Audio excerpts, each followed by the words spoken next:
जय माता दी दोस्तों, स्वागत है आप सभी का एक बार फिर से। माँ भगवती की कृपा आप और आपके परिवार पर सदा सर्वदा बनी रहे। दोस्तों, यदि आप अपनी लाइफ में नया कुछ सीखना चाहते हैं तो चैनल को सब्सक्राइब जरूर करिएगा। दोस्तों, अभी तक आपने हर छठ में कही यह सुने जाने वाली कथा सुनी। अब इस वीडियो में हम सुनते हैं आगे की कथा। तो हर छठ माई की चौथी कथा। एक माँ थी और उसका एक बेटा था, लेकिन बेटा अपनी माँ के साथ नहीं रहता था। वो अपने पत्नी के साथ अपनी माँ से अलग रहता था।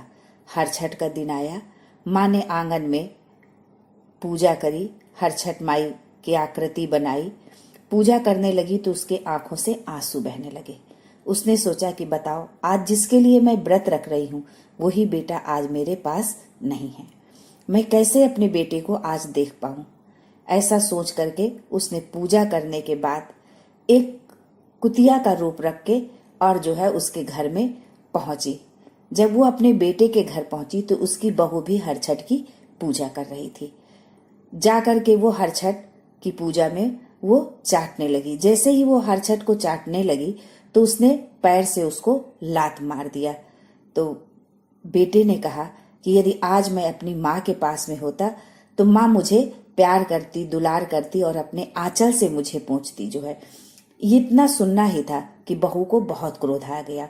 उसको अपने पति की ये बात अच्छी नहीं लगी। उसने कहा, अच्छा, तुम्हारी माँ तुमको इतना प्यार करती है, जो तुम मांगोगे वो तुमको देगी? बेटे ने कहा, हाँ, मेरी माँ मुझसे बहुत प्यार करती है। उसने कहा, अच्छा ठीक है, तो जाओ और उनसे कहो जाके कि चांदनी रात में तुम्हारा नाव नवैया खेलने का मन है, देखें वो तुमको खिलाती है कि नहीं। तो बोले ठीक है। बोले और उनसे कहना कि हमको हसन तरकवा और मांग सिंदूरवा तुम्हारी बहू ने मांगा है, हम यहाँ से जब जाएंगे तो वो लेके जाएंगे, देखो वो तुमको देती है कि नहीं देती है। फिर तुम उनसे कहना कि हमको 7 तरह की बहुरी दाने, भुने हुए दाने खाने का मन है, देखें वो इतनी रात में 7 तरह के दाने कहाँ से लाती हैं।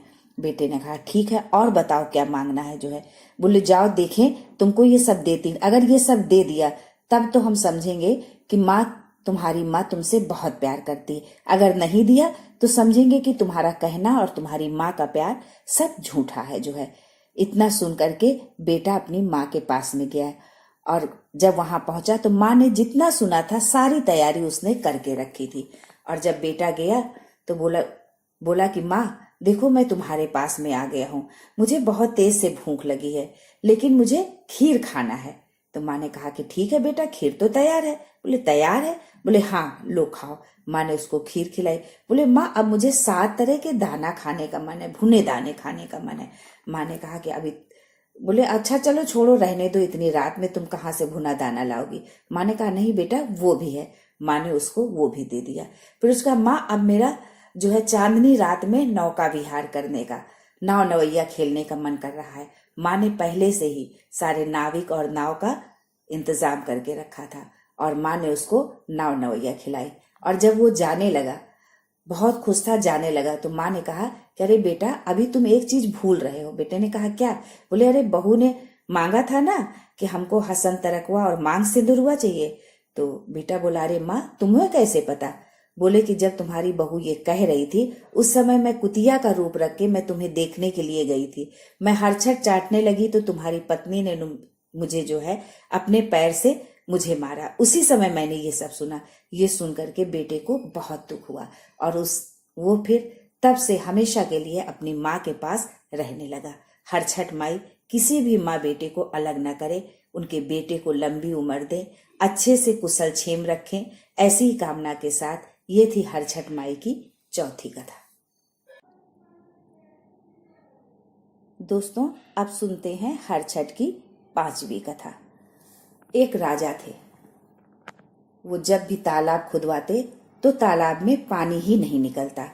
बहुत परेशान, बहुत पंडितों से, ज्योतिषियों से पूछा तो उन्हें बताया कि काली बिल्ली, काले कुत्ते, हल जुते हुए बैलों के जोड़े और घर के बड़े बेटे के पुत्र की यदि बलि दे दी जाए तो तालाब में पानी निकलेगा। ये सुनकर के राजा बहुत चिंतित हुए। उन्होंने सोचा कि सब कुछ तो मिल जाएगा, काला कुत्ता, काली बिल्ली, हल जुते बैल, लेकिन पुत्र कहाँ से लाऊंगा। ये विचार करते रहे। फिर उनके मन में आया कि चलो करते हैं। दूसरे दिन हरछठ का दिन था। राजा ने अपनी बहू से कहा कि बहू, समाचार आया है कि तुम्हारी माँ बहुत बीमार है और तुम उन्हें तुरंत देखने चले जाओ।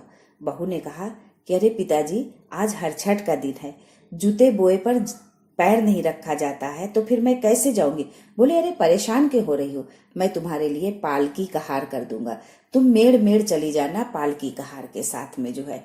बहू ने भी सोचा कि अरे माँ बीमार है, जाना चाहिए। बोले बेटा छोटा, बोले नहीं इसको नहीं ले जाओ, आज त्योहार का दिन है, इसको यहीं छोड़ दो, सब लोग हैं, इसकी देख रेख करेंगे, तुम परेशान नहीं हो। बहू अपने मायके पहुंची। जैसे ही वो मायके पहुंची, आंगन पर देखा कि उसकी माँ भौजाई सब हरछठ की पूजा कर रही थी।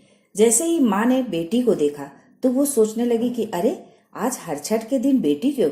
उसने कहा कि अरे बेटी, आज के दिन तो जूते बोए पर तो चला नहीं जाता, फिर कैसे। तब उसने बताया कि हमारे ससुर ने ऐसा ऐसा कहा है। माँ ने कहा बेटी तुम तुरंत वापस बैठ जाओ जो है, और तुम्हारे साथ किसी ने छल किया हुआ है।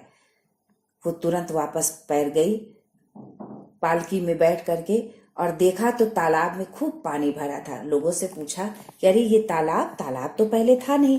बोले अरे तुम्हारे ससुर ने ही तो खुदवाया है आज ही तो। उसने तालाब में स्नान किया, और जैसे ही वो तालाब के अंदर घुसी, पहले उसे कुत्ता मिला, फिर थोड़ा आगे गई तो बिल्ली मिली, फिर आगे बढ़ी तो उसे बैल का जोड़े मिले।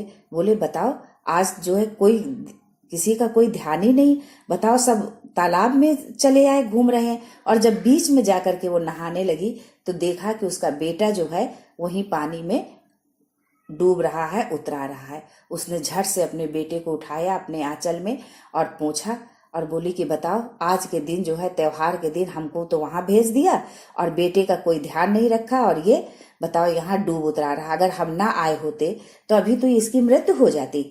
घर लेकर के अपने बेटे को कुत्ता, बिल्ली, बैल जो थे सबको लेकर के वो घर पहुंची। और ससुर उनके बहुत चिंतित कि बहू आएगी तो अब हम क्या जवाब देंगे। जब वो गई, देखा ससुर ने तो चुपचाप दरवाजा नहीं खोला। उसने बोला अरे दरवाजा तो खोलो, देखो कैसे सब लोग दरवाजा बंद करके बैठे हो, हमारा बच्चा तो अभी जी मर रहा था जो है। ससुर ने डरते डरते दरवाजा खोला, देखा तो उसके गोद में उसका बेटा था। उसने कहा कि अरे ये कैसे। ससुर ने सारी बात उसको बताई। बोले आज हरछठ के दिन हमने तुम्हारे साथ जो है धोखा किया, तुमसे झूठ बोला, लेकिन हरछठ माई ने तुम्हारा बेटा तुम्हें वापस किया है जो है। जैसे हरछठ माई ने उनकी सुनी, उनकी बनाई, वैसे ही सबके बच्चों की रक्षा करे। इसी कामना के साथ ये हरछठ की 5वीं कथा समाप्त होती है। दोस्तों, अब सुनते हैं हरछठ माई की 6वीं कथा। 2 औरतें थीं, देवरानी जेठानी। एक का नाम था तारा और एक का नाम था सलोनी। सलोनी हृदय से बहुत ही दयालु प्रकृति की थी और तारा बहुत ही कर्कश और दुष्ट प्रकृति की थी। उन दोनों ने हरछठ का व्रत रखा और जो हरछठ में खाया जाता है वो लगा करके थाली वो रखाई जो है, और बाहर आके इंतजार करने लगी कि थोड़ा ठंडा हो जाए तब खाती हूँ। उतने में ही तारा के घर में भी और सलोनी के घर में भी कुत्ते घुस गए और वो खाने लगे। जब वो खाने लगे तो जब सलोनी ने देखा तो उसने सोचा कि चलो खा लिया है और अच्छे से खा ले। उसने जो भोजन में पात्र में जो भोजन बचा था उसको भी उसने कुत्ते को दे दिया और उसने जी भर के खाया और वापस चला आया। लेकिन तारा ने मूसल उठाया और उसी मूसल से जो है उसको कुत्ते को खूब मार मार कर उसको अधमरा कर दिया। जब दोनों घर से बाहर निकले तो दोनों कुत्ते अपने अपनी व्यथा एक दूसरे से कहने लगे।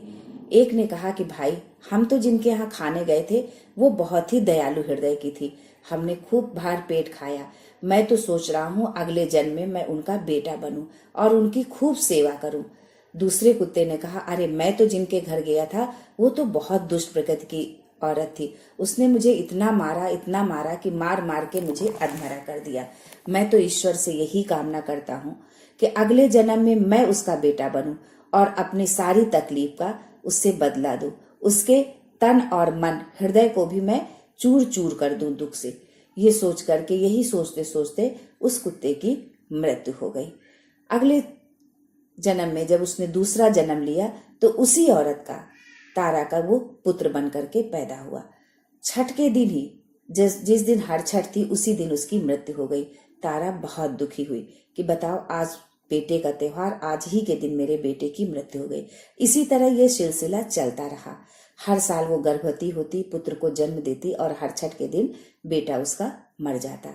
एक बार उसको रात में सपना आया उसी कुत्ते का कि तुमने जो मेरी ये दुर्दशा की थी, तुम्हारे उसी पाप का ये नतीजा है कि मैं तुमको इस तरह से दुख दे रहा हूं। उसने पूछा, फिर इसका निवारण कैसे होगा?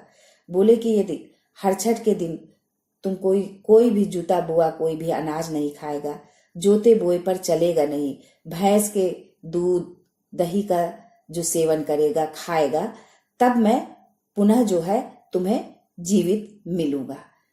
ऐसा जैसे ही उसने सपने में सुना तो जब हर छठ का दिन आया तो उसने वैसा ही किया। फिर उसने पुत्र को जन्म दिया और हर छठ माई की कृपा से फिर उसका पुत्र सही सलामत बना रहा। ऐसे ही हर छठ माई सबके पुत्रों को एक लंबा जीवन दे, अच्छा जीवन दे, इसी कामना के साथ हर छठ की ये छठी कथा समाप्त होती है। दोस्तों, मिलते हैं अगले वीडियो में एक नई जानकारी के साथ। तब तक के लिए जय हर छठ माई की।